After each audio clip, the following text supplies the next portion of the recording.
Empowering the homeless through education. Being homeless in the Philippines does not mean you do not deserve to have a good education. I believe every Filipino should help fellow Filipino to have a good opportunity, a better life. A better life for me starts with educational opportunities. I find it heartbreaking when I see young children living on the streets, not attending school. I do not judge the parents, as I know every person has individual circumstances that may have attributed to being homeless and for the children not attending schools. However, a child living on the street and not attending schools contributes to never-ending poverty cycles for many families. Breaking these cycles to me is essential. How to break the cycle is a good question. I will propose working with barangay leaders, more economically advantaged community members, barangay companies, and barangay shops to create a barangay educational fund.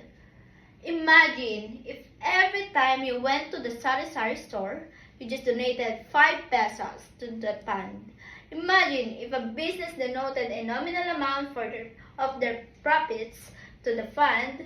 I would envisage the fund being managed by a committee of leaders, including religious leaders, business leaders, and community leaders. There will be no political affiliations, no corruptions, an educational fund the benefit of homeless without compromise. Unfortunately, I realize it will be impossible for the educational fund being able to support every children in need. We will need to select participants after a brief interview process in which we learn more about the child's commitment to learn and learn more about the reason behind their homeless. We will select one member only from a family, which will not be based on a gender, but rather based on who will hope will be the best place to break the family's poverty cycle. The program will be for the long term with the ultimate goal for participants to graduate from college. In the future, I would very much hope NU would participate in this program by providing subsidized education to our selected students.